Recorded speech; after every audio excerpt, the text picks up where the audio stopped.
राजनीति के आंगन से जुर्म की दुनिया तक, ग्रामीण इलाकों से शहर की गलियों तक, प्रदेश की हर छोटी बड़ी खबर से करेंगे आपको रूबरू। मेरा विश्वास है देश में अगर कोरोना के खिलाफ एक नेशनल प्लान होगा तो हम सभी राज्य सरकारें और केंद्र सरकार मिलके इस दिशा में काम करेंगे।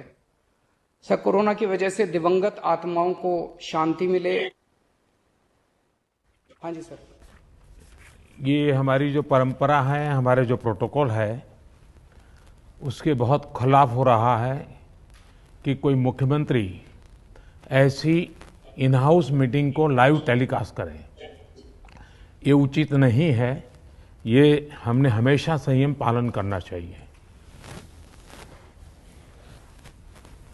ठीक है सर, इसका ध्यान रखेंगे आगे से।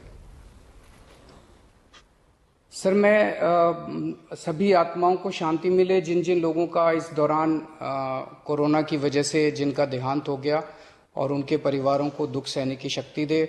अगर सर मेरी तरफ से कोई गुस्ताखी हुई है, मैंने कुछ कठोर बोल दिया, मेरे आचरण में कोई गलती है, तो उसके लिए मैं माफ़ी चाहता हूं। लेकिन अभी तक जितने आज पॉल साहब की जो प्रेजेंटेशन थी वो भी बहुत अच्छी थी, और उसके हिसाब से जो भी हमें निर्देश दिए गए हैं उन निर्देशों का हम पालन करेंगे। प्रधानमंत्री जी, जब से ऑक्सीजन का संकट शुरू हुआ है मेरे फ़ोन बजते रहते हैं। कभी कोई अस्पताल कहता है कि 3 घंटे की ऑक्सीजन बची है, कभी कोई अस्पताल कहता है कि 2 घंटे की ऑक्सीजन बची है।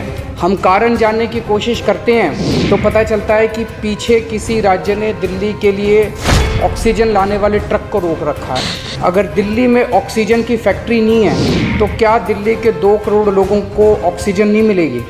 जिस राज्य में ऑक्सीजन की फैक्ट्री है, क्या वो दिल्ली की ऑक्सीजन रोक सकते हैं? ऐसे में हम क्या करें?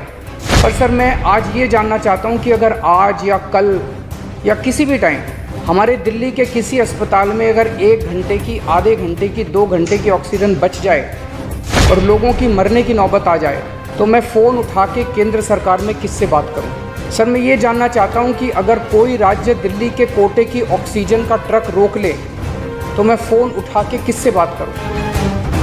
तुरंत कोई कठोर और सार्थक कदम नहीं उठाया गया तो शायद दिल्ली के अंदर कोई बहुत बड़ी त्रासदी हो सकती है।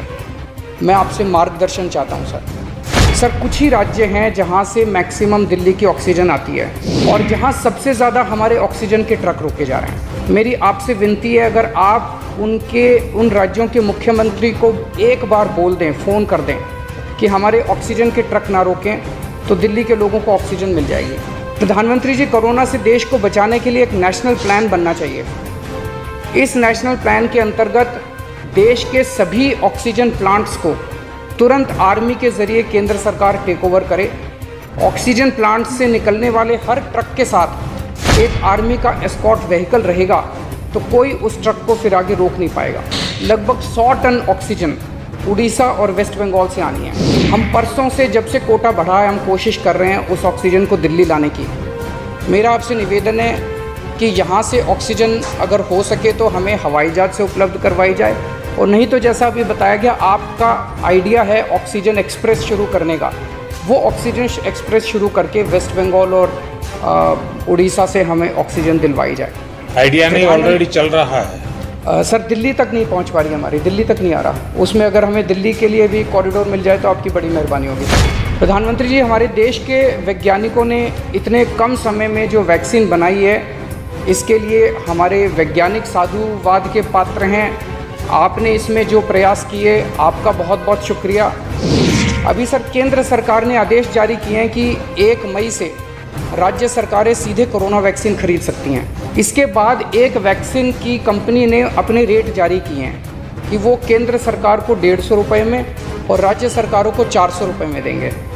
सर, एक ही देश में एक ही सामान के 2 रेट कैसे हो सकते हैं? 1 नेशन 1 रेट होना चाहिए। तो मैं आपसे निवेदन करता हूँ कि केंद्र सरकार को, राज्य सरकारों को एक ही रेट पे वैक्सीन मिले। मेरा विश्वास है देश में अगर कोरोना के खिलाफ एक नेशनल प्लान होगा तो हम सभी राज्य सरकारें और केंद्र सरकार मिलके इस दिशा में काम करेंगे।